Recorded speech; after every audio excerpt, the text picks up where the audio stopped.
मेरा नाम रश्मिका है। वो कौन सी घड़ी थी जिसमें मैं तुझे अपने घर की बहू बनाकर लाई थी? तुझ जैसी मनहूस, लंगड़ी और बदसूरत लड़की को अपने घर की बहू बनाने से पहले मैंने कुछ सोचा क्यों नहीं? जिस दिन से घर में आई है, मेरे बेटे की जिंदगी तूने बर्बाद करके रख दी है। ऊपर वाला करे कि जैसे तू बदसूरत और लंगड़ी है, वैसे ही तेरा आने वाला बच्चा भी हो। मेरी सास मुझे बद्दुआएं दे रही थी तो मेरा दिल दर्द से फटने लगा। मैंने बस आसमान की तरफ देखा और कहा कि हे भगवान, तू ही मेरा इंसाफ करेगा। आखिर कब तक बर्दाश्त करूं? मैं माँ बनने वाली थी और जिस दिन से मेरी सास को खबर लगी थी, उन्होंने यही सब दोहरा दोहरा कर मेरी जिंदगी को जीर्ण कर दिया था। मैं अपनी सास से कुछ नहीं कहती थी, बस खामोशी से सब कुछ बर्दाश्त करती रहती थी। दिन इसी तरह से गुजरने लगे कि अचानक मेरी वही सास मेरे पास आई और मेरे कदमों में गिरकर माफ़ी मांगने लगी। अपनी सास को अपनी आंखों के सामने इस तरह तड़पते हुए देखकर मैंने उन्हें गले से लगा लिया और पूछा कि आखिर क्या हुआ है। तो अचानक उन्होंने अपना पैर मेरे आगे किया और टांग से अपना कपड़ा उठाकर मुझे जब अपनी पूरी टांग दिखाई तो मेरी एक जोरदार चीख निकल गई थी। बचपन से ही लोग मुझे तरस भरी नज़रों से देखते थे। मैं बचपन से ही लंगड़ी नहीं थी, लेकिन मैं बहुत काली, मोटी और भद्दी सी दिखने वाली लड़की थी। मैं खुद को आम लड़कियों से कम नहीं समझती थी। मेरी माँ हमेशा कहती थी कि बेटा, लोग क्या कहते हैं यह ज़रूरी नहीं है, लेकिन ऊपर वाला तुम्हारे दिल को देखता है। मैंने हमेशा अपनी माँ की इस बात को याद रखा था। मेरे साथ हमेशा गलत होता रहा था। मुझे याद है जब मैं छोटी थी, जब पहली बार पापा के मर जाने के बाद मैंने अपनी माँ को रोते हुए देखा था, क्योंकि जब मेरे पापा जिंदा थे तो कभी भी उन्होंने माँ की आंखों में आंसू नहीं आने दिए थे। मेरे पापा हमको कभी दुखी नहीं रखते थे। उनके होते हुए कभी ना तो हमसे किसी ने कुछ कहा था और ना ही हमें किसी चीज़ की कमी महसूस हुई थी। लेकिन मेरे पापा दिल के मरीज थे। दिल का दौरा पड़ने से एक दिन उनकी आंखें ऐसे बंद हुईं कि कभी दोबारा खुल ही नहीं सकीं। बस फिर पापा के मरने के बाद हमारी ज़िंदगी में परेशानी आनी शुरू हो गई। उस दिन जब पहली बार मैंने अपनी माँ को रोते हुए देखा तो मेरा दिल बहुत दुखा था। मैं बार बार पापा से कह रही थी कि उठ जाओ, आपको आपकी बेटी की कसम, लेकिन पापा तो फिर भी नहीं उठ रहे थे। हम लोग ज़्यादा अमीर नहीं थे, लेकिन मेरे पापा बड़ी मेहनत से हमारी सारी ख्वाहिशें पूरी किया करते थे। उनके जाने के बाद हमारे दिन खराब होते चले गए।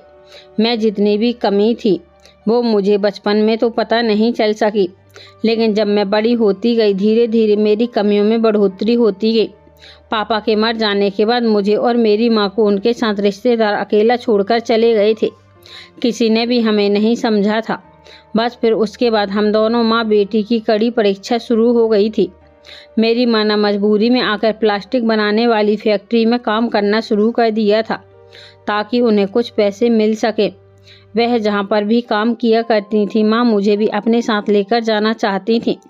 लेकिन जब मेरी माँ ने फैक्ट्री का माहौल देखा कि वहाँ पर मेरी माँ पर ही कुछ लोग नज़र रखते हैं, इसलिए उन्होंने मुझे वहाँ लेकर जाने का इरादा छोड़ दिया। लेकिन घर के हालात ऐसे थे कि हमारे लिए 2 वक्त की रोटी भी बहुत मुश्किल हो रही थी। मगर फिर भी मेरी माँ ने मेहनत करके जैसे तैसे मुझे शिक्षा हासिल कराई। मुझे स्कूल भेजा। मैं पढ़ने में बहुत अच्छी थी, इसलिए मैंने कभी अपनी माँ को निराश नहीं किया और दिन रात पढ़ाई में लगी रहती थी। घर के कामकाज भी करती थी, अपनी माँ के लिए खाना भी बनाया करती थी ताकि थकी हारी मेरी माँ काम से वापस आए तो उन्हें भरपेट खाना मिल जाए। लेकिन मैंने देखा था कि गुजरते हुए समय के साथ हमेशा मेरी माँ परेशान रहती थी। जैसे जैसे समय गुजरता गया और मैं जवान हो गई थी, मेरा इंटर कंप्लीट हो चुका था, मैं कॉलेज में एडमिशन लेना चाहती थी। माँ ने कहा था कि बेटा, मैं तुम्हारी ख्वाहिश ज़रूर पूरी करूँगी। माँ ने मेरा कॉलेज में एडमिशन करवाने के लिए अपनी फैक्ट्री के मालिक से कुछ रकम उधार ली थी और उनसे कहा था कि वे जल्द ही हर महीने काम करके उनकी पूरी रकम चुका देंगी। और इस तरह मेरा कॉलेज में एडमिशन हो गया था। मेरी माँ ने सारी ज़िंदगी बड़ी गरीबी देखी थी। मैंने देखा था कि माँ मुझे हमेशा परेशान नज़र आती थी, क्योंकि मोहल्ले की औरतें बार बार उनसे कहती थी कि तुम्हारी बेटी जवान हो गई है, मगर हमें उस पर बड़ा अफसोस होता है। वो कभी किसी के घर की बहू नहीं बन सकेगी। क्योंकि आज के ज़माने में लड़की का पढ़ा लिखा होना ज़रूरी नहीं, सुंदर होना बहुत ज़रूरी है। लड़की को हर कोई अपने घर की बहू बनाने के लिए तैयार रहता है। मेरी माँ यह बात सुनकर बहुत उदास हो जाती थी और वो सोचती थी कि लोगों की कही बात कहीं सच ना हो जाए। मोहल्ले के लोग मेरी माँ को बहुत परेशान किया करते थे, हमेशा उनसे मेरे ही बारे में बातें करते रहते थे। मेरी माँ कई बार तो उनको जवाब दे चुकी थी कि मेरी बेटी शक्ल की नहीं तो क्या हुआ, मगर उसका मन बहुत अच्छा है। लेकिन मोहल्ले की औरतें मुंह बनाकर चल दिया करती थीं, मगर अपनी हरकतों से बाज नहीं आती थीं। कभी कभी मैं सोचती थी कि मैं उनको जवाब दूं, मगर मैं अपनी माँ की तरफ देखती तो हमेशा खामोश रहती थी। मैंने भी खामोशी को चुन लिया, क्योंकि मैं जानती थी कि मेरी जीत का असली जवाब वक्त देगा। उसी दिन मैंने अपनी माँ को एक और आजमाइश से गुजरते हुए देखा। जब मैं कमरे में दाखिल हुई तो मैंने देखा कि हमारे यहाँ मेरे चाचा चाची आए हुए थे। मेरे चाचा जी अपनी बेटी की शादी करने जा रहे थे, जो उम्र में मुझसे छोटी थी। लेकिन वो लोग मेरी माँ को भी कम बातें नहीं सुना रहे थे। कहने को तो वे हमारे रिश्तेदार थे, लेकिन कभी उन्होंने हमारे सुख दुख में साथ नहीं दिया था। मैंने देखा था कि मेरी चाची अजीब सी नज़र बनाकर मेरी माँ से कह रही थी कि तुम्हारी बेटी तो सारी उम्र बैठकर खाएगी, शादी तो कोई करेगा नहीं इससे। उनके मुंह से ऐसी बातें सुनकर मेरी माँ के चेहरे पर दुख था, मगर वो खामोश रही। मैंने पहली बार महसूस किया कि शब्द ज़्यादा गहरे होते हैं। उस दिन मैंने खुद से वादा किया कि मैं अपनी तकदीर खुद बनाऊंगी, क्योंकि बचपन से लेकर अब तक मैं देखती आ रही थी कि कोई भी हमारा साथ नहीं था। मैं स्कूल जाती थी, फिर बड़े होने के बाद कॉलेज गई, लेकिन स्कूल से लेकर कॉलेज तक के सफ़र में मेरा सामना बहुत सारी लड़कियों से हुआ था, मगर कोई भी मेरी सहेली नहीं बन सकती थी। लड़कियां मेरी बदसूरती देखकर मुझसे दूर भागती थीं। कोई भी मुझसे दोस्ती नहीं करना चाहता था। मैं मोहल्ले की लड़कियों को आपस में खेलता देखती थी, लेकिन कोई भी लड़की मेरे साथ नहीं खेलती थी। हर कोई मुझसे दूर भागती थी, कहती थी कि तू बहुत ही काली है, हमें तेरे साथ नहीं खेलना। और तो और वो मेरी बदसूरती का मजाक बनाया करती थीं। कई सालों से मैं अपनी बदसूरती का मजाक लोगों को उड़ाते हुए देखती आई थी। रात के समय जब मैं अपनी माँ के साथ बैठती तो वह मेरा हाथ थामकर कहा करती, बेटा कभी हिम्मत से ना हारना, लोग उसे देखते हैं मगर ऊपर वाला फैसला करता है। तुम पढ़ने में बहुत अच्छी हो, तुम्हारी मेहनत एक दिन सबको खामोश कर देगी। कुछ दिन बाद मैं करीबी बाजार में गई, जहाँ मेरी पुरानी मोहल्ले की आंटी मिली।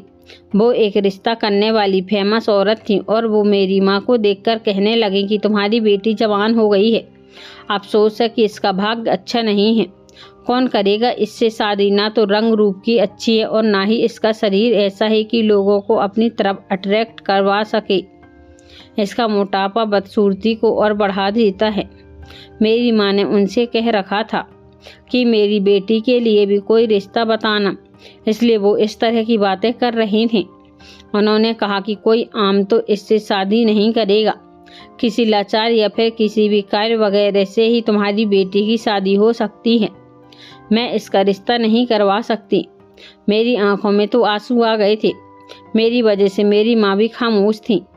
मैं अंदर से टूट चुकी थी। मैंने खुद से वादा किया कि मैं दुनिया को साबित करके दिखाऊंगी कि एक बदसूरत और भद्दे शरीर वाली लड़की अगर इरादा कर ले तो दुनिया का सबसे अच्छा मजबूत इंसान बन सकते हैं। उस रात मैंने फिर ऊपर वाले से बात की और रोते हुए उनको अपनी परेशानी के बारे में बताया। मैंने सब्र किया कि भगवान मुझे हिम्मत दे। दुनिया को दिखाना चाहती हूँ कि तेरे फैसले सबसे बेहतरीन होते हैं। मेरी ज़िंदगी में सब कुछ बदलने वाला था। मैंने फैसला कर लिया था कि अब मैं खुद को किसी से कम महसूस नहीं करूँगी। मैंने पढ़ाई में पूरा ध्यान देने का फैसला किया और पहले से भी ज़्यादा मेहनत करनी शुरू कर दी। मैंने हर मौका हासिल करना चाहा ताकि खुद को मजबूत कर सकूं। यह मेरी परीक्षा थी और मैंने खुद से वादा किया था कि मैं अब कभी हार नहीं मानूंगी। मैं जानती थी कि मेरा सब्र और मेहनत एक दिन मेरा फ्यूचर बदल देगी और वो दिन बहुत करीब था। वक्त तेजी से गुजरता गया। मेरी ज़िंदगी में कई उतार चढ़ाव आए, मगर मैंने सफ़र करना नहीं छोड़ा। मैं जानती थी कि मेरा सब्र और मेहनत एक न एक दिन तो ज़रूर रंग लाएगा और वो दिन फ़िलहाल आ ही गया था। मैंने अपनी एजुकेशन पूरी कर ली और एक बड़ी कंपनी में मुझे नौकरी मिल गई। मेरे लिए किसी सपने की तरह था। वही लड़की जिससे उसकी बदसूरती की वजह से बचपन से कमज़ोर समझा गया था, जिस पर हमेशा नेगेटिव कमेंट्स किए गए, आज काबिल और मेहनती लड़की बन चुकी थी। जब मुझे पहली सैलरी मिली तो मेरी खुशी का कोई ठिकाना नहीं था। मैं सीधा घर पहुंची और माँ के हाथ में अपनी पहली सैलरी रख दी। माँ, यह मेरी पहली सैलरी है, उसी मेहनत का नतीजा जिसमें आपने मेरा बराबर से साथ दिया। अब आपको नौकरी करने की कोई ज़रूरत नहीं है। अब आपकी बेटी कमाया करेगी और आप घर बैठकर आराम करेंगी। वैसे भी कई सालों से मेरी माँ नौकरी करते करते थक चुकी थी। अब उनकी बेटी इस काबिल हो गई थी कि उन्हें आराम दे सकती है। मेरी सैलरी अपने हाथों में रखते हुए मेरी माँ की आंखें नम हो गईं। उन्होंने रोते हुए कहा कि बेटा, तुमने मेरा सर गर्व से ऊंचा कर दिया। ये वो शब्द हैं जो मेरे दिल को भा रहे थे। मुझे लगा कि जैसे मेरी सारी मेहनत रंग लाई है। मैंने अपनी माँ के चेहरे पर सुकून देखा था, मगर ये खुशी सबके लिए खुशी की वजह नहीं थी। आसपास के लोगों को जब यह बात पता चली कि मेरी अच्छी कंपनी में नौकरी लग गई है और मैं अच्छा कमाने लग गई हूँ, तो सारे ही लोग जलकर राख हो गए थे। सबको लगता था कि अब मैं कमाने वाली हो गई हूँ, इसलिए मेरे घर के हालात बेहतर हो जाएंगे। और यह सच था। मैंने अपनी मेहनत की कमाई से अपने घर के हालातों को ठीक कर लिया था। पड़ोस की औरतें मेरी माँ से कहती थी कि तुम्हारी बेटी बिगड़ जाएगी, शादी करने की उम्र में तुमने उसे नौकरी करने के लिए भेज दिया है। मेरी माँ और लोगों से कहती थी कि मुझे अपनी बेटी पर पूरा भरोसा है। मेरी बेटी कभी कुछ गलत नहीं करेगी। मेरी बेटी बहुत अच्छी और समझदार है। दिन गुजरते जा रहे थे और धीरे धीरे मैं अपनी नौकरी में कामयाब होती जा रही थी। एक दिन हमारे मोहल्ले से ही मेरा रिश्ता आया। मेरी उम्र काफ़ी हो चुकी थी। यह रिश्ता मेरे लिए नहीं आया था, बल्कि मेरी नौकरी देखकर आया था, क्योंकि लोगों को उम्मीद नहीं थी कि मैं अपनी मेहनत की कमाई से अपनी ज़िंदगी को काफ़ी हद तक बेहतर कर सकती हूँ। मैंने अपने घर में अच्छा और नया फर्नीचर मंगवा लिया था। माँ के लिए एक नौकरानी रख दी थी, क्योंकि वो ज़्यादा काम नहीं कर सकती थी। और फिर हम दो ही लोग थे और एक दूसरे का सहारा थे। मेरी माँ की ज़िंदगी सुकून और आराम से गुजर रही थी। लोगों ने देखा कि भले ही मेरी शक्ल सूरत अच्छी नहीं है, लेकिन मैं नौकरी कर रही हूँ, अच्छा कमा रही हूँ। मैंने घर को भी बेहतर कर लिया है, इसलिए यह रिश्ता खुद चलकर हमारे घर आया था। हमारे पीछे वाले मोहल्ले का रिश्ता था। और जो औरत अपने बेटे का रिश्ता मेरे लिए लेकर आई थी, उसका बेटा दिखने में काफ़ी सुंदर था और वह जिस जगह नौकरी करता था वहाँ उसकी सैलरी ज़्यादा नहीं थी। वो उस औरत का इकलौता बेटा था। वह अच्छे खाते पीते लोग थे।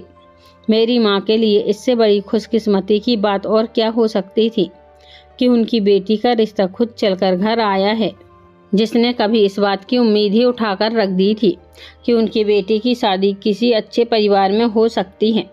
क्योंकि लोग हमेशा मेरी माँ को यही ताने दिया करते थे कि तुम्हारी मोटी और काली लड़की की शादी कभी भी अच्छे घर में नहीं होगी, या फिर इसके तो कभी शादी ही नहीं होगी, क्योंकि कोई भी उसे पसंद नहीं करता। लेकिन सब लोग हैरान रह गए थे कि मेरे लिए इतने अच्छे परिवार का और इतने अच्छे लड़के का रिश्ता आया था। मेरी माँ ने तो खुशी खुशी इस रिश्ते को एक्सेप्ट कर लिया था, क्योंकि रिश्ते से इनकार करने की कोई वजह ही नहीं थी। मैं खुश थी। मुझे तो विश्वास ही नहीं हो रहा था कि मेरी भी शादी होगी। मैंने तो उम्मीद ही उठाकर रख दी थी कि कभी मेरी शादी हो सकती है। और लोगों की बातें सुनकर मैं समझ गई थी कि अगर मेरी शादी नहीं हुई तो मैं अपनी माँ का सहारा तो बनूंगी, मैं अपनी माँ के साथ रहूंगी। लेकिन कभी कभी यह ख्याल आता कि कहीं मेरी माँ भी मुझे अकेला छोड़कर ना चली जाए, तो फिर मैं किसके सहारे अपनी ज़िंदगी गुजारूंगी। लेकिन अब मुझे खुशी हो रही थी कि मेरी शादी होने जा रही है। मेरी माँ ने कहा था कि बेटा देखो, तुम्हें तुम्हारी सब्र का नतीजा मिल गया। ऊपर वाले ने तुम्हारे लिए खुद हमारे घर का रिश्ता भेजा है। तुम खुशी खुशी अपने ससुराल जाओ और वहाँ हमेशा खुश रहना। मेरी माँ की प्रार्थना और उनका आशीर्वाद हमेशा मेरे साथ रहता था। और फिर फाइनली मेरी शादी का दिन भी आ गया था। जिस दिन मेरी शादी थी मुझे दुल्हन बनाया गया। मैंने देखा था कि मेरी शादी वाले दिन भी कुछ लोग मेरा मजाक बना रहे थे। मैं दुल्हन बनकर ज़्यादा अच्छी नहीं लग रही थी। कभी कभी मुझे अपनी ऐसी शक्ल और भद्दे शरीर पर अफसोस होता था, लेकिन मेरे होने वाले पति ने मुझे पसंद कर लिया था। यही मेरे लिए बहुत खुशकिस्मती की बात थी। मैंने अपनी होने वाली सास के मुंह से सुना था कि उनका बेटा किसी काबिल और इंटेलिजेंट लड़की से शादी करना चाहता है, ना कि किसी ऐसी लड़की से शादी करना चाहता है जो कि सुंदर हो। उन्होंने साफ साफ शब्दों में कह दिया था कि हमारे बेटे को रश्मिका बहुत पसंद है।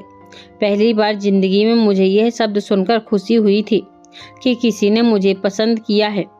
मैंने अपनी शादी से बहुत खुश थी और फिर फाइनली विदा होकर मैं अपनी ससुराल आ गई थी।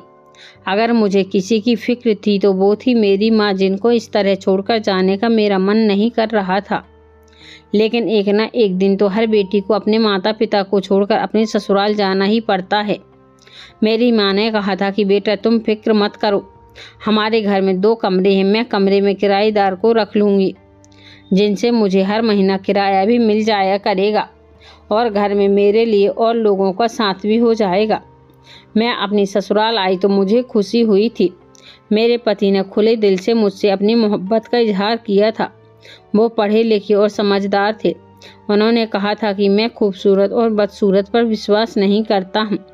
मुझे तो ऐसे लोग पसंद है जिनका चेहरा सुंदर नहीं बल्कि जिनका मन सुंदर हो, और तुम्हारा चेहरा तुम्हारे मन की तरह बहुत सुंदर है। उस दिन तो मुझे ऐसा लग रहा था जैसे मुझे दुनिया की सारी खुशी मिल गई है। मेरे पति मेरा बहुत ख्याल रखते थे। उनका नाम नयन था और वो मेरा ख्याल रखने के साथ साथ मुझसे मोहब्बत भी करते थे। नयन मेरे लिए बहुत अच्छे हमसफ़र साबित हुए थे। मेरी शादी को धीरे धीरे 1 हफ्ता गुजर गया था। मेरे ससुराल में मेरी सास और एक जवान नंद मौजूद थी। शुरू में तो लोगों का बिहेवियर मेरे साथ बहुत अच्छा रहा, लेकिन शादी को जैसे 1 महीना पूरा हो गया तो मेरी सास ने मुझसे कहना शुरू कर दिया कि बहू पढ़ी लिखी हो, तुम्हें नौकरी ज्वाइन कर लेनी चाहिए। मुझे नौकरी ज्वाइन करने से कोई प्रॉब्लम नहीं थी, लेकिन शादी के 1 हफ्ते बाद ही मेरी सास ने मुझे पूरी रसोई संभालने के लिए दे दी थी। वो दोनों माँ बेटी घर का कोई भी काम नहीं करती थीं। मेरी सास ने छोटे से छोटा और बड़े से बड़ा काम मुझे अच्छी तरह से समझा दिया था, जिसे मैं अच्छी तरह से कर तो रही थी, लेकिन उसमें भी वो दोनों माँ बेटी कोई ना कोई कमी निकालती रहती थीं। मेरी सास नंद हमेशा मेरा मजाक उड़ाती रहती थी कि मेरे इतने अच्छे भैया के साथ भाभी खड़ी अच्छी नहीं लगती हैं, लेकिन मैं उसकी बात पर खामोश रहती थी। कभी मैंने किसी को भी पलटकर जवाब नहीं दिया था। शुरू में तो मेरे साथ बहुत अच्छी रही। मेरी सास ने नयन से भी बात की थी कि रश्मिका को हमें जॉब पर भेज देना चाहिए, लेकिन इस बात के लिए मेरे पति ने कहा था कि अभी वो नई नवेली दुल्हन है और अभी हमें अपनी शादी के दिनों को एंजॉय करना है। मेरे पति कुछ और कहते थे और मेरी सास मेरे पीछे नौकरी करने के लिए पड़ी रहती थी। मैं सोचती थी कि सारा दिन मुझे घर के कामों से फुर्सत नहीं मिलती, तो फिर ऐसे टाइम में मैं नौकरी कैसे करूँगी। मेरी नंद अभी पढ़ाई कर रही थी और वो कॉलेज जाया करती थी, लेकिन कॉलेज से आने के बाद वह सारा दिन अपने कमरे में रहती थी। कहती थी कि पढ़ाई करती हूँ, मगर मुझे अच्छी तरह से पता था कि वह पढ़ाई नहीं करती, बल्कि किसी लड़के से फ़ोन पर बातें करती है। एक दिन मैंने खुद उसे अपनी आंखों से किसी लड़के से फ़ोन पर बातें करते हुए देखा था। मैंने सोचा कि यह तो बिल्कुल भी ठीक नहीं है, इसलिए एक दिन मैंने उसे रंगे हाथों पकड़ लिया और कहा कि बताओ तुम किससे फ़ोन पर बातें करती हो। वह घबरा गई और बुरी तरह से डर गई थी। उसने मुझसे कहा था कि भाभी इस बारे में किसी को कुछ मत बताना प्लीज़। मैंने उसे भरोसा दिलाया था कि मैं किसी से कुछ नहीं कहूँगी, लेकिन उसे एडवाइस दी थी कि वो किसी को पसंद करती है तो अपने घर वालों को बता दे, ताकि कोई गलत कदम उठाने से पहले उसकी शादी उसके साथ हो जाए। लेकिन मुझे नहीं पता था कि ये काम करके मैंने कितनी बड़ी गलती की है। मेरी नंद ने इस बात का बहुत बड़ा बदला लिया था। 2-3 दिन के बाद उसने मुझसे कहा कि भाभी मैं अपनी सहेली से मिलने के लिए जा रही हूँ, आप भी मेरे साथ चलो ना। मैंने उसे मना भी किया कि नहीं, घर में बहुत काम है, मैं तुम्हारे साथ नहीं चल सकती, मगर फिर भी वो मुझे ज़बरदस्ती अपने साथ ले गई। वो मुझे काफ़ी दूर जाने के बाद एक छोटे से घर में ले गई थी। जैसे हम उस घर के अंदर दाखिल हुए वहाँ पर कोई भी नहीं था। नंद ने कहा कि भाभी आप यहाँ बैठो, मैं अपने दोस्त को बुलाकर लाती हूँ। बाहर हॉल में रखे सोफे पर उसने मुझे बैठने के लिए कहा। मैं उस पर बैठ गई थी और वो खुद कमरे के अंदर चली गई। मैं बाहर बैठी हुई थी तो अचानक मुझे आवाज़ आई कि कमरे के अंदर नीता किसी लड़के से बात कर रही थी। वह उसी समय लड़के के साथ बाहर आ गई और उसने घर के दरवाजे का गेट बंद कर दिया। मैं तो घबराहट के मारे उठकर खड़ी हो गई थी। जैसे उस लड़के की नज़र मुझ पर गई तो वो जोर जोर से हंसने लगा और कहने लगा कि नीता तुम ये किसको ले आई हो? ये तुम्हारी भाभी, ये तुम्हारे भाई की तो किस्मत फूट गई है। इस पर नीता भी मुंह पर हाथ रखकर हंसने लगी और कहने लगी, अरे आकाश ऐसे मजाक मत बनाओ, भाभी हैं और तुम जानते हो ना कि मैंने यहाँ किसके लिए लेकर आई हूँ। अब जल्दी से तुम अपना काम करो और हमें घर भेज दो। मैं बाहर जा रही हूँ, तुम्हारा वेट करती हूँ। मेरी भाभी को खुश कर देना।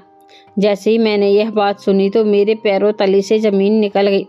मैंने नीता से कहा, नीता तुम क्या कह रही हो और ये लड़का कौन है? जोर जोर से चिल्लाने लगी थी। तभी नीता मेरे करीब आई। उसने मेरे बाल पकड़ लिए और कहने लगी कि चिल्लाने की ज़रूरत नहीं है, यह मेरा दोस्त आकाश है। इसे लड़कियों की खूबसूरती का मज़ा चखने का बड़ा ही शौक़ है। मैंने सोचा कि क्यों ना कभी किसी की बदसूरती का नज़ारा भी इसे दिखा दिया जाए, और तुमसे ज़्यादा बदसूरत तो शायद इस दुनिया में कोई नहीं है। मैंने कहा कि तुम क्या कह रही हो नीता? उसके कहे हुए शब्द सुनकर मेरी आंखों में आंसू आ गए थे। नीता कहने लगी कि मुझे पता है कि तुम बहुत चालाक हो। तुमने मुझे मेरे बॉयफ्रेंड से बात करते हुए पकड़ लिया और मुझे तुम पर भरोसा नहीं है।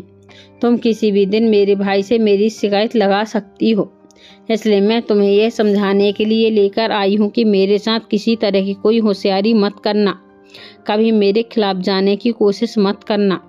उसने मेरा बाजू पकड़ा और मुझे धकेलकर उस लड़के आकाश के ऊपर गिरा दिया। मैं जोर से चिल्ला पड़ी थी। उसने मुझे पकड़ा और वो जोर जोर से हंसने लगा। उसने नीता को बाहर जाने का इशारा किया। वो मेरे साथ ज़बरदस्ती करने की कोशिश कर रहा था और नीता दरवाजे तक पहुंच रही थी। मैं समझ गई थी कि मेरे साथ क्या होने वाला है। मैंने जल्दी से जोरदार धक्का उस लड़के को दिया। वो टेबल पर जा गिरा था। नीता जो बाहर का दरवाज़ा बंद करने ही वाली थी, इतनी ही देर में मैंने जोर से दरवाज़ा खोला और वो भी गिरने वाली थी, मगर उसने खुद को संभाल लिया। मैं वहाँ से भागने में कामयाब रही। भागकर उल्टी सीधी घर की तरफ जाने की कोशिश कर रही थी, लेकिन भागकर जब मैं रोड तक आई तो अचानक एक बड़ी सी गाड़ी के सामने आ गई। मैं जैसे ही ज़मीन पर गिरी तो वह गाड़ी मेरी टांगों को रोंगते हुए चली गई थी। मेरी जोरदार चीख निकली और मेरी आंखों के सामने अंधेरा आने लगा था। वहाँ पर भीड़ इकट्ठी होने लगी। कुछ लोग कह रहे थे कि अरे हटो, रास्ता छोड़ो, और कुछ लोग कह रहे थे कि बेचारी लड़की को काफ़ी चोट आई है। यह सारी आवाज़ मुझे आसपास से आ रही थी और फिर देखते ही देखते मेरी आंखें बंद हो गईं। मुझे नहीं पता था कि मुझे कब होश आया था, लेकिन जब मुझे होश आया तो मैं अस्पताल के बिस्तर पर मौजूद थी। मैंने चारों तरफ नज़र दौड़ाकर देखा तो मैं खाली कमरे में लेटी हुई थी। मैं अपने शरीर को हिलाने की कोशिश कर रही थी, लेकिन मेरा शरीर किसी तरह की कोई हरकत नहीं कर पा रहा था। शायद मुझ पर बहुत तकलीफ थी। कुछ समय के बाद वहाँ पर नर्स आई और उसने मेरे पति को बुलाया। उनके साथ साथ मेरी माँ भी आई थी। नयन ने जब मुझे देखा तो बेचैनी से कहने लगे कि तुम ऐसी रश्मिका, तुम कहाँ थी? तुम्हारे साथ ये सब कुछ कैसे हुआ है? लेकिन मैं उन्हें क्या बताती। फिर मुझे याद आया कि यह सब तो उनकी बहन ने किया था। यह बात मैं उनको कैसे बताऊं? यह सब कुछ नीता ने मुझे डराने धमकाने के लिए किया था, ताकि मैं आगे से किसी के सामने उनकी सच्चाई न बता सकूं। मैंने तो फैसला कर लिया था कि मैं उसके बारे में किसी को कुछ नहीं बताऊंगी, लेकिन ये जो कुछ हुआ था इससे मुझे यह पता चल गया था कि हमें किसी पर भरोसा नहीं करना चाहिए, और अगर किसी को अपनी तरफ से भरोसा दिलाना है तो उसकी दलील पेश करनी ज़रूरी है, क्योंकि हर कोई आपके शब्दों पर विश्वास नहीं करता। कुछ लोगों को दलील की भी ज़रूरत होती है। मैंने अपने पति को कुछ नहीं बताया। खामोशी बिस्तर पर पड़ी रोती रही। मेरी माँ भी अस्पताल में मुझसे मिलने के लिए आई थी और हर किसी की जुबान पर यही शब्द थे कि यह सब कुछ कैसे हुआ। मैंने किसी को कुछ नहीं बताया था, मगर जो मुझे पता चला उसने मुझे पूरी तरह से झकझोर कर रख दिया था। मुझे पता चला कि इस एक्सीडेंट में मेरी एक टांग पूरी तरह से डैमेज हो चुकी थी, जिसकी वजह से मैं लंगड़ी हो गई। मैं टांग से चल नहीं सकूंगी। यह बात जब मुझे पता चली तो मैं अपनी और किस्मत पर रोने लगी और ऊपर वाले से यही शिकायत करने लगी कि पहले ही क्या मेरे अंदर कम कमियां थीं, जो एक और कमी मेरे अंदर डालकर लोगों को बातें सुनाने का मौका दिया। मुझे सबसे ज़्यादा अपने पति पर भरोसा था, जो मुझे ऐसे हाल में भी बहुत सपोर्ट कर रहा था और मुझसे बहुत मोहब्बत करता था। मुझे डिस्चार्ज करवाकर घर ले गया था। फिर मुझे पता चला कि मेरे अंदर जो नई कमी आ गई है, उसकी वजह से अब सबने मुझे दोष देना शुरू कर दिया है। मेरी सास, जो हमेशा मेरे साथ नॉर्मल हुआ करती थी, उनका मूड खराब हो गया था। घर के अंदर दाखिल हुई ही उन्होंने कहा था कि बेटा, तुम वैसे ही बड़ी अजीब सी हो, लेकिन अब तो तुम लंगड़ी भी हो चुकी हो। माफ़ करना, मैंने नहीं सोचा था कि मेरी बेटी की किस्मत इतनी बुरी निकलेगी, जिसके भाग्य में ऐसी लड़की आ जाएगी। मेरे पति ने उस समय अपनी माँ को खामोश करवा दिया था, लेकिन मेरी सास के शब्द मेरे दिल को चीर कर रख गए थे। नीता के चेहरे पर कोई डर नहीं था। वो अभी भी मुझे धमका रही थी, कह रही थी कि मेरे बारे में किसी को कुछ भी बताने की कोशिश की तो अच्छा नहीं होगा। तुम लाचार अपनी गलती की वजह से हुई हो। अगर मेरे दोस्त को खुश कर देती तो शायद तुम्हारे साथ ऐसा ना होता। और वैसे भी अब तुम किसी के सामने मुंह खोलने के लायक भी नहीं रही हो। अगर तुम किसी को बताओगे कि तुम्हारी ऐसी हालत की जिम्मेदार मैं हूँ, तो तुम्हारी बात पर कोई यकीन नहीं करेगा, क्योंकि तुम्हारे पास इस बात का कोई सबूत नहीं है। नीता बिल्कुल ठीक कह रही थी। मैंने अपने दिल पर पत्थर रख लिया। बस मैं रोती रहती और अपने ऊपर वाले से शिकवा करती कि आखिर मेरी ज़िंदगी में अभी और कितनी कठिनाइयाँ आनी बाकी हैं। मेरा पति अपनी नौकरी पर जाया करता था और रात को मेरे साथ एक अच्छा समय गुजारा करता था। मैं अपनी टांगों से लाचार हो गई थी और अपने ससुराल वालों के लिए बोझ बन गई थी। मेरी नंद तो मुझे हर तरह से परेशान करने में कोई कसर नहीं छोड़ती थी, लेकिन अब सास ने भी मुझे बहुत परेशान करना शुरू कर दिया था। वो छोटी छोटी बात पर मुझे ताना मारा करती थी कि तू लंगड़ी है, तूने मेरे बेटे की ज़िंदगी में आकर उसकी ज़िंदगी बर्बाद कर दी है। तो जैसी लड़की को मैं इसलिए अपने घर की बहू बनाकर लाई थी ताकि तू नौकरी करे और मेरा बेटा आराम से बैठकर खाए, मगर तू तो लंगड़ी होकर बैठ गई है। अब तू क्या नौकरी करेगी?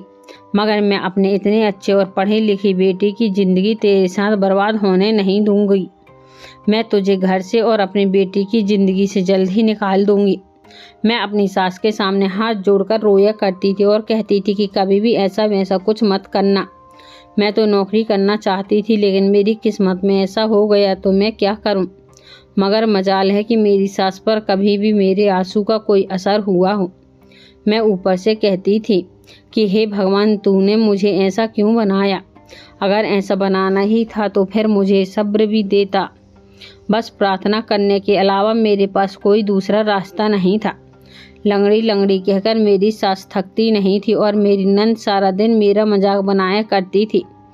मेरे पति के सामने तो लोग कभी कुछ नहीं कहते थे, लेकिन पति के ना रहने पर मेरी ज़िंदगी उन्होंने नर्क बना दी थी। मुझसे अपनी टांग खराब होने की वजह से घर का कोई काम नहीं होता था, लेकिन ज़बरदस्ती वो लोग मुझे घर के सारे काम करवाती थी और कहती थी कि तुझ जैसी लंगड़ी और बदसूरत लड़की को अपने घर की बहू बना लिया है, यही तेरे लिए बहुत है। अब हम तुझे यह मुफ्त की रोटियां नहीं दे सकते हैं। मैं किचन से लेकर घर के सारे काम करती थी। मेरी सास ने मेरी माँ के भी घर आना जाना बंद करवा दिया था। उनका कहना था कि अपनी बेटी से मिलने के लिए कभी मत आना, और अगर अपनी बेटी की इतनी ही ज़रूरत है तो तुम उसे अपने साथ लेकर जा सकती हो। मेरी माँ भी जान गई थी कि उनकी बेटी कितने बड़े नर्क में फंस गई है, क्योंकि उनको उम्मीद नहीं थी कि उनकी बेटी के लाचार हो जाने के बाद उसके साथ यह सब बुरा सलूक होने वाला है। एक बार मैंने अपनी सास को बता दिया था कि यह सब कुछ आपकी बेटी की वजह से हुआ है। मेरी ये हालत सिर्फ और सिर्फ आपकी बेटी की वजह से हुई है। यह बात सुनकर मेरी सास ने मेरे मुंह पर थप्पड़ मारा था और मेरा सर दीवार में देकर मार दिया था। उनका कहना था कि अपनी लाचारी का इल्ज़ाम मेरी बेटी पर लगा रही है। मैं अपनी बेटी के बारे में एक शब्द भी नहीं सुनूंगी। पहले ही तो मेरे बेटे की ज़िंदगी बर्बाद कर चुकी है और अब मेरी बेटी पर नज़र रखने की कोशिश कर रही है। इतना ही नहीं, ये लोग दिन रात मुझे ताने दिया करते थे और मारती पीटती रहती थीं। कुछ दिनों के बाद ही मुझे खबर मिली कि मैं अपने पति के बच्चे की मां बनने वाली हूं। यह खबर सुनकर जहां मेरे पति खुश थे, वहीं मेरी ननद और सास का मुंह लटक गया था। उन्होंने मेरे पति के सामने तो मुझसे कुछ नहीं कहा, लेकिन उनके जाने के बाद कहने लगी कि यह बच्चा इस घर में जन्म नहीं लेगा। इस बच्चे का इस दुनिया में आने से पहले ही मैं तुझे घर से निकाल दूंगी। मैंने अपनी सास से कहा, लेकिन माँ जी, यह बच्चा आपके परिवार का खून है। आखिर आप मुझसे इतनी नफरत क्यों करती हो? मुझसे नफरत सही, लेकिन इस बच्चे से तो आप नफरत मत करो। मेरी सास कहने लगी कि ऐसा नहीं हो सकता, मैं अपने बेटे की शादी किसी दूसरी लड़की से करवाना चाहती हूँ। अरे मैं तो तुझे यहाँ पैसे कमाने की मशीन समझकर लेकर आई थी, मगर तू तो उल्टा हम पर ही बोझ बन गई है। क्या यही दिन देखने के लिए मैंने अपने बेटे को इतना पढ़ाया लिखाया था? अरे मेरे बेटे को तो बहुत अमीर घर की और सुंदर लड़कियां मिल सकती थीं, मगर तुझे सिर्फ इसलिए पसंद किया था क्योंकि तू अच्छा कमाया करती थी। मैंने सोचा कि हम लोग सारी जिंदगी तेरी कमाई बैठकर खाएंगे, लेकिन तू तो ठीक से चलने लायक भी नहीं रही। तो किसी काम की नहीं है, इसलिए हमारे घर में भी नहीं रहेगी। और यह बच्चा अगर इस दुनिया में आ गया तो यह भी तुझ जैसा लंगड़ा, काला और बदसूरत ही पैदा होगा। और मैं नहीं चाहती कि जिस तरह दुनिया तेरा मजाक बनाती है, मेरे बेटे के बच्चे का भी इसी तरह से मजाक बनाए। उनके ये शब्द मेरी आत्मा पर वार कर रहे थे। मेरा एक एक दिन बड़ी मुश्किल से गुजर रहा था। कई बार मैंने सोचा था कि मैं अपने पति को ये सब कुछ बता दूं, लेकिन मेरी सास और ननद ने मुझे डरा धमका कर रखा था कि तू नयन को कुछ भी नहीं बताएगी, और अगर तूने कुछ भी बताने की कोशिश की तो तेरे साथ बहुत बुरा होगा। मैंने उनसे कहा था कि मैं आपसे वादा करती हूँ कि मैं उनको आपके बारे में कुछ भी नहीं बताऊंगी, लेकिन आप मुझे घर से मत निकालना।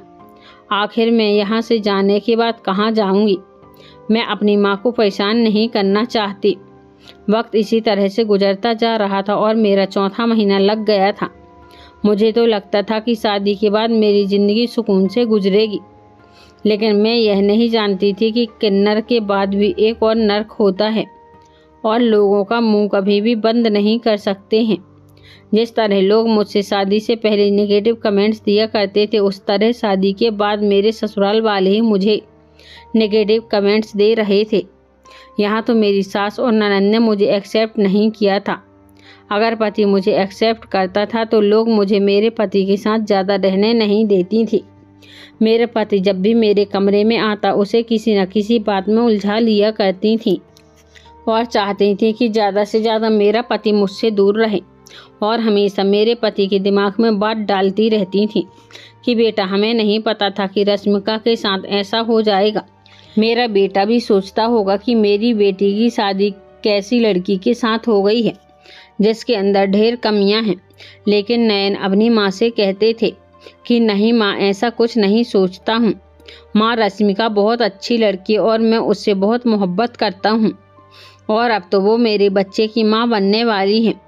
ऐसे समय में मेरा पति मेरा ज़्यादा ख्याल न रखे, इसलिए मेरी सास और ननद की यही कोशिश होती थी कि वो मेरे पति को जितना हो सके मुझसे दूर रख सकें। मेरे दिन और रात रोते हुए गुजर रहे थे। मैं खामोश करके सब कुछ बर्दाश्त कर रही थी। मुझे उम्मीद थी कि एक दिन मेरे साथ अच्छा जरूर होगा, मगर मैं थी अब तो मेरे साथ और ज़्यादा बुरा होने लगा था। यह मैं नहीं चाहती थी। जब मेरी नन्द ने मुझ पर गलत इल्ज़ाम लगा दिया, उसने मेरी इज्जत को दांव पर लगा दिया था। सब लोग खाना खा रहे थे, सब कुछ नॉर्मल लग रहा था। मैंने अपनी सास के लिए दोपहर का खाना बनाया था और पति काम से थके हारे घर वापस आए थे। नीता खामोशी से खाने में बिजी थी, मगर उसकी नज़र लगातार मुझ पर थी। मैंने महसूस किया कि वो किसी मौके की तलाश में है, क्योंकि मैं उसे अच्छी तरह से जान गई थी। अचानक उसने गहरी सांस ली और कहने लगी कि मम्मी, आपको पता है कि मैंने भाभी को कल रात को किसी से छुपकर फोन पर बातें करते हुए सुना था। मैंने तो आपसे पहले ही कहा था कि भैया इन्हें मोबाइल ना दें, लेकिन भाभी मोबाइल का गलत इस्तेमाल करने लगी हैं। मेरा तो यह सुनकर पैरों तले से जमीन निकल गई थी। मैंने हैरानी से उसकी तरफ देखा तो मेरे पति ने भी चौंक कर मेरी तरफ एक नज़र डाली। सास ने कहा कि ये क्या कह रही हो बेटा? मेरी सास ने हैरानी से पूछा। मेरी नंद कहने लगी कि मम्मी मैं झूठ नहीं बोल रही, मैं जानती हूँ कि भैया ने भाभी को उनकी प्रेगनेंसी के दिनों में उनसे बात करने के लिए ही मोबाइल उनको दिया है, मगर जब से भाभी के पास मोबाइल आया है वो ज़्यादातर समय मोबाइल को ही देती हैं। मैंने खुद सुना वो किसी से बहुत धीमी आवाज़ में कह रही थी और जैसे उन्हें एहसास हुआ वो फौरन ही खामोश हो गई। यह झूठ है, मैंने चिल्लाते हुए कहा। आखिर तुम कितना झूठ बोलोगी नीता? तुम कई बार मुझे फंसा चुकी हो। नयन, आपको नहीं पता कि आपकी बहन मुझे एक बार झूठ बोलकर किसी लड़के के हवाले करने के लिए चली गई थी। मैंने अपने पति की तरफ देखकर कहा तो मेरी सास फिर चिल्ला उठी और कहने लगी, बेटा बस अब मेरी बर्दाश्त हद से बढ़ चुकी है। तुम्हारी पत्नी हमेशा तुम्हारी बहन पर इल्ज़ाम लगाती रहती है और आज भी वो तुम्हारे सामने उस पर इल्ज़ाम लगा रही है और तुम खामोशी से सुन रहे हो। मैंने तुम्हें आज तक नहीं बताया कि हमारे साथ भी घर में बहुत बुरा बर्ताव रखती है।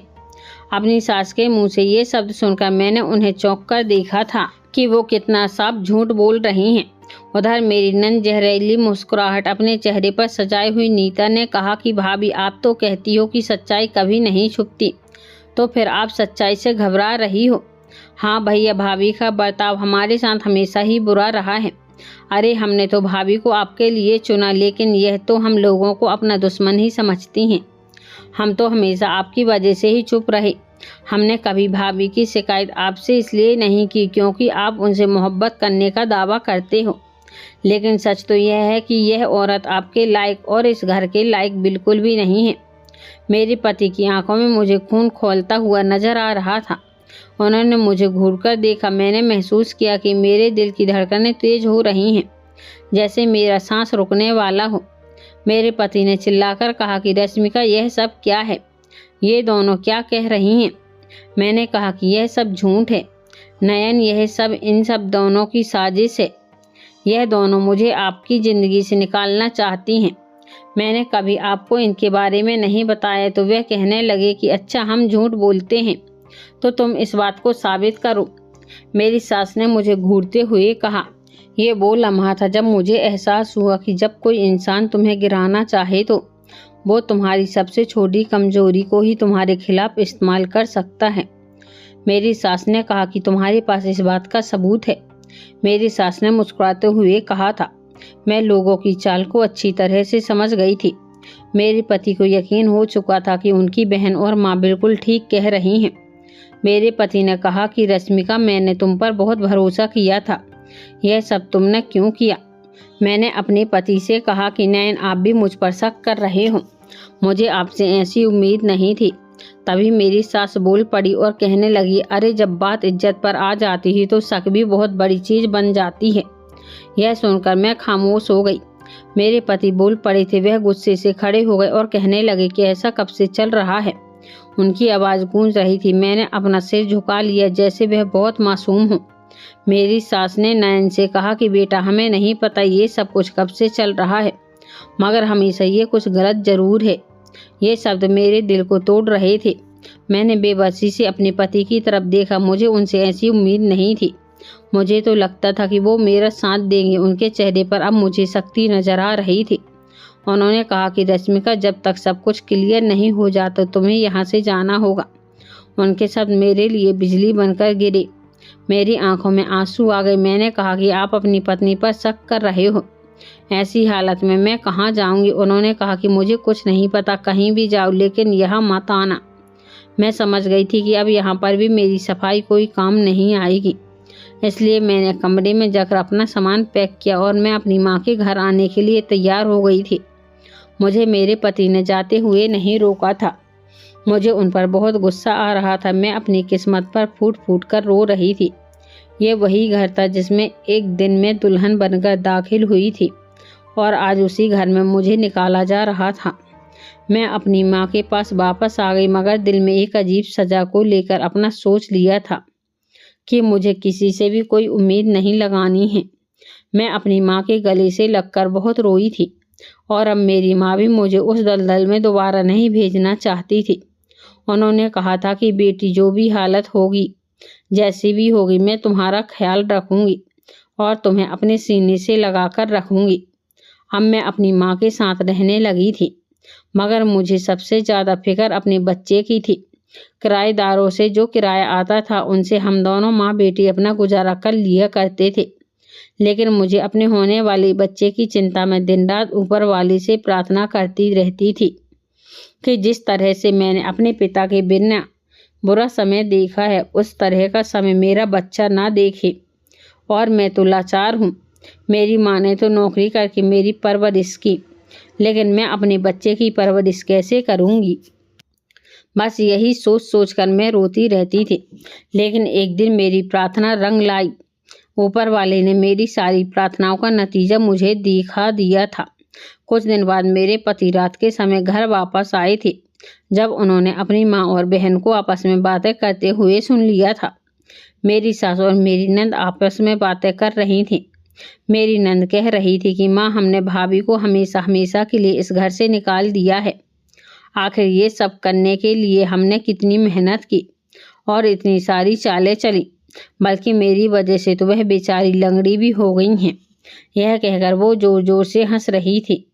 जब मेरी सास की आवाज़ पूरे घर में गूंज रही थी और मेरी सास ने कहा कि हाँ, मैं भी यही चाहती थी कि मेरा बेटा खुद उसे अपनी ज़िंदगी से बाहर निकाल दे और अब वो भी कभी इस घर में वापस ना आए। जल्द ही मैं अपने बेटे के दिल में उसके खिलाफ और जहर भर दूंगी और फिर उसे तलाक दे देगा। यह सुनकर मेरे पति का खून खोल उठा था। वह धीमे धीमे चलते हुए अपनी माँ और बहन के पास गए और उसने उन दोनों की बातें सुन ली। उनको डांटना शुरू कर दिया कि सब कुछ आपने किया है। यह देखकर उनका बेटा उनकी सारी बातें सुन चुका है। उन दोनों माँ बेटी का चेहरा फीका पड़ गया था। उन्होंने बहाने बनाने शुरू कर दिए थे, मगर वो जान चुका था कि उसकी पत्नी बेगुनाह थी और उनकी माँ बहन ने सिर्फ अपनी जिद में सब कुछ किया था। और उनकी माँ भी मुझे पसंद नहीं करती थी। मेरे पति ने अपनी माँ और बहन को बहुत डांटा था और फिर वह फौरन ही मुझे लेने के लिए आ गए थे। उन्होंने मुझसे आकर माफ़ी मांगी और सब कुछ बताया। मेरा आखिरी महीना चल रहा था और मेरे बच्चे को भी अपने पिता की ज़रूरत थी।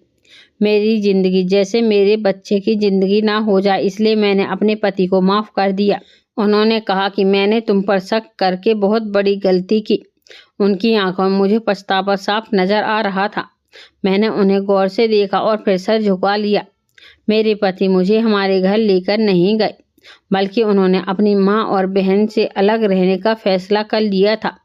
कुछ दिन उनकी माँ और बहन हमसे अलग रहीं, लेकिन अपने बेटे की नाराज़गी ने मेरी सास को तोड़कर रख दिया था।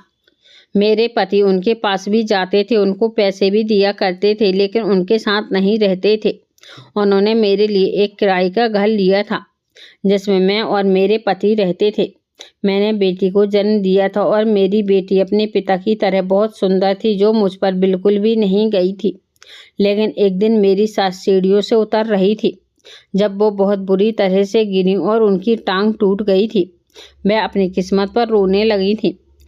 उन्हें समझ आ गया था कि मुझे बार बार लंगड़ी कहने का यह नतीजा मिला है और मेरी नंद जिस लड़के से मोहब्बत करती थी उसे अकेले में मिलने के लिए जाती थी। उसने उसका गलत फ़ायदा उठाया। इस तरह से मेरी नंद की इज्जत पर भी दाग लग गया था और उसने उसे ठुकरा दिया था। मेरी और मेरी सास को अपने किए की सज़ा मिल गई थी। वो दोनों रोती बिलखती मेरे घर आई और मेरे पैरों में गिरकर मुझसे माफ़ी मांगने लगी। सास ने जब मुझे अपनी टांग दिखाई तो मेरे पैरों तले से ज़मीन निकल गई थी और फिर मैंने ऊपर वाले का शुक्र अदा किया कि तू इसी दुनिया में ही लोगों को उनके किए की सज़ा दे देता है। मैंने उन दोनों को माफ़ कर दिया क्योंकि उनको उनके किए की सज़ा मिल चुकी थी। दोस्तों, उम्मीद करती हूँ कि आपको हमारी यह कहानी पसंद आई होगी। कहानी पसंद आई हो तो वीडियो को लाइक करें, चैनल पर नए हैं तो चैनल को सब्सक्राइब करें, नोटिफिकेशन को ज़रूर दबाएं ताकि अगली अपडेट सबसे पहले आपको मिले। धन्यवाद।